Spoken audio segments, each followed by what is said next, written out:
Hi, everybody. Today I have a science story for you about reptiles using tools. Now, the first thing to know is that scientifically, this is a big deal because, in general, scientists expect more intelligent species of animal to use tools. So, humans obviously use tools. We've seen that chimpanzees use tools in a lot of ways, one of which is like the thing where they take the stick and they poke it down in an ant hill and get a bunch of ants on it and then pull it up and like lick it all off like it's a ant popsicle.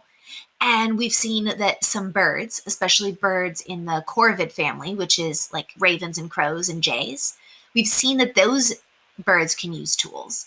But for a long time, scientists didn't think that reptiles really had a good enough brain to use tools. They thought that they were kind of a little simple and not quite smart enough for tool use.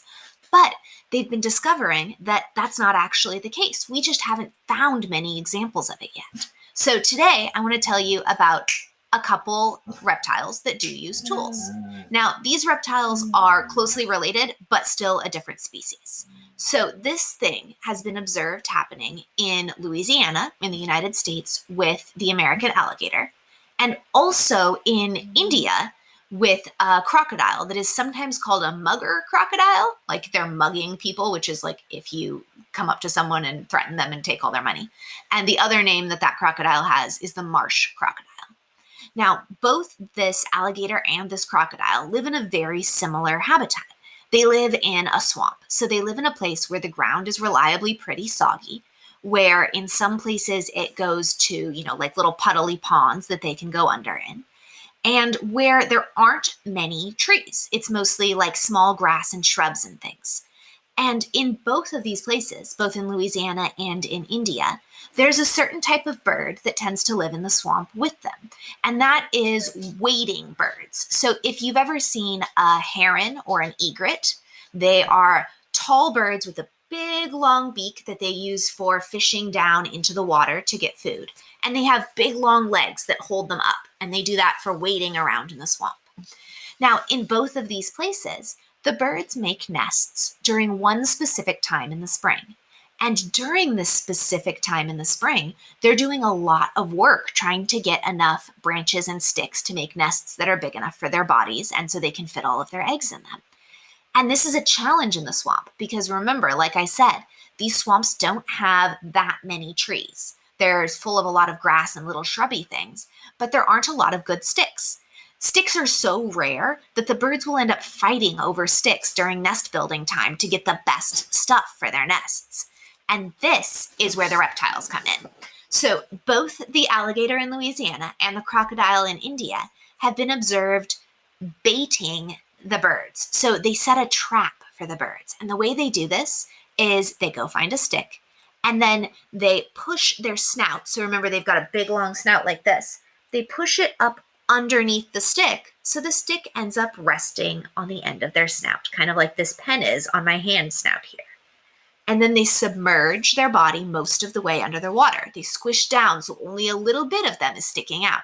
And then they just wait.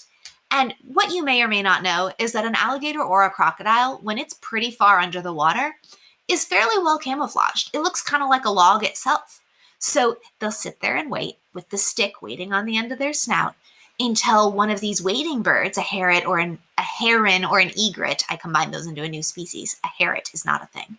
A heron or an egret or something similar will come to try and take that stick for its nest, and then the alligator or crocodile will go chomp and eat it for dinner. Now, this is pretty cool, right? They're clearly doing this. But scientists at first were like, maybe it's just an accident. Maybe they're just being lazy and happen to have a stick on their face. However, they've decided that it definitely isn't an accident, and it definitely counts as tool usage because the crocodiles and alligators only do this during the time when the birds are making their nests. They're smart enough to have noticed that the birds only want sticks during this one period of time, and they don't bother to get sticks on their face the rest of the time. The second part that proves for scientists that it's not an accident is that they have observed the alligators and crocodiles going and finding the sticks themselves, like blobbing around in their swamp, finding a stick and then getting it on their nose. So it's not something that's happening on accident. And that is really cool This is one of the first times that we've been able to consistently, over and over again, observe reptiles using tools, which to me says there's probably a lot more of it going on out there that we just haven't seen yet. So stay tuned to the world of science, because I bet in the next couple years we're going to find some more examples of reptiles using tools. And maybe if biology, the study of life, is something you're into, maybe someday you'll go out and study this and find some more animals that use tools. The world keeps changing and science keeps changing, so you get to help figure things out if that's the type of life you want to have. Either way, figure out a way to follow up.